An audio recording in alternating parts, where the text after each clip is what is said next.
السلام علیکم دوستو، انسائیڈ بائی معظم فخر میں خوش آمدید۔ امریکہ کی سرکاری دستاویزات لیک ہو گئی ہیں اور یہ تمام کی تمام دستاویزات ایسی ہیں جو نہ صرف پاکستان سے متعلق ہیں بلکہ یہ آئندہ ہونے والے جو معاملات ہیں ان کی طرف بھی بہت اہم اشارے کرتے ہیں، اور خاص طور پر ان دستاویزات کو جیسے میں آپ کے ساتھ شیئر کروں گا تو اس کے نتیجے میں آپ کو اس بات کا بھی علم ہو جائے گا کہ D G I S I lieutenant general Faiz Hameed صاحب اس وقت کابل میں کیوں موجود ہیں، کیونکہ یہ تمام چیزیں نہ صرف ایک دوسرے کے ساتھ جڑی ہوئی ہیں بلکہ یہ مستقبل میں آنے والے بہت اہم واقعات کی طرف اشارہ بھی کرتی ہیں۔ یہ دستاویزات خاص طور پر اس موقع کی ہیں جب افغان کرائسس عروج پہ تھا، اور نہ صرف پاکستان بلکہ جو پاکستان میں موجود امریکی سفارت خانہ ہے اس پر بھی خاصا دباؤ موجود تھا، اور نہ صرف یہ جو پیغامات ہیں یہ پاکستان کے امریکہ کے ساتھ ہیں بلکہ ایسے پیغامات بھی لیک کیے گئے ہیں جو امریکی سفارت خانے نے امریکی حکومت کے ساتھ بھی رابطے کے اندر پیش کیے ہیں۔ اس کے اندر یہ بتایا گیا، یہ جو دستاویزات منظر عام پر آئی ہیں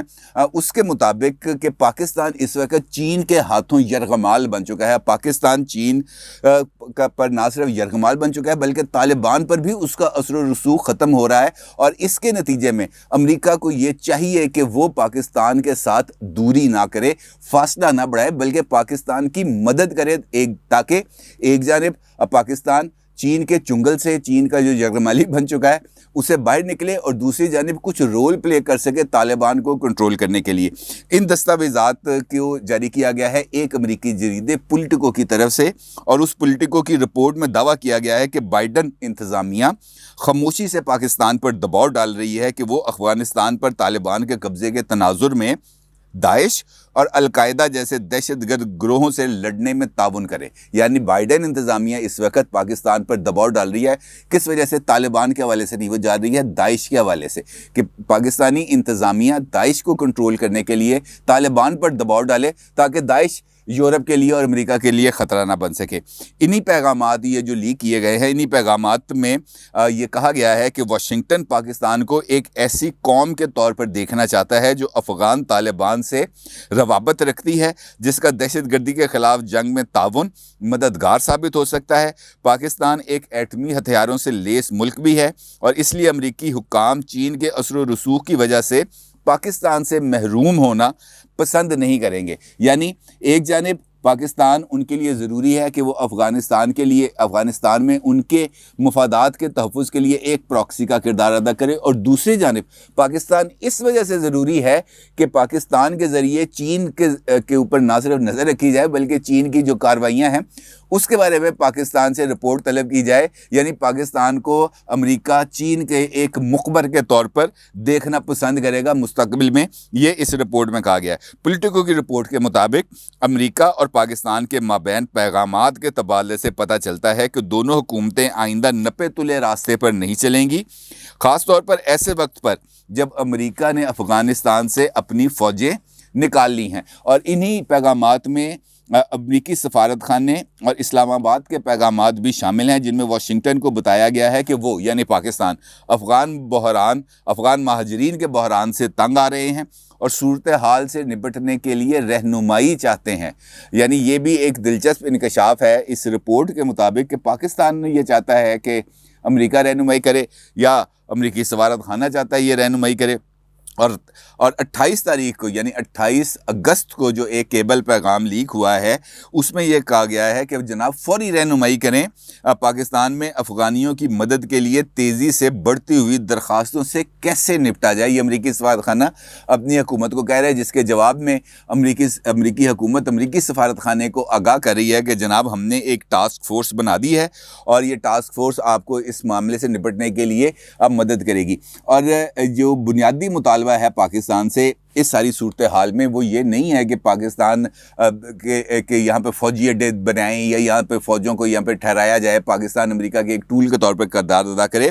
مطالبہ یہ ہے کہ پاکستان اپنا اثر و رسوخ استعمال کرے طالبان پر، تاکہ طالبان پاکستان کے کہنے پر پاکستان کے دباؤ میں آ کر داعش کے خلاف کارروائی کریں، جو امریکہ کے لیے خطرہ بن سکتا ہے۔ یہ ہے وہ بنیادی مطالبہ جو امریکہ کی طرف سے کیا گیا، کیونکہ اس بات کے بھی کچھ اشارے مل رہے ہیں کہ القاعدہ بھی اب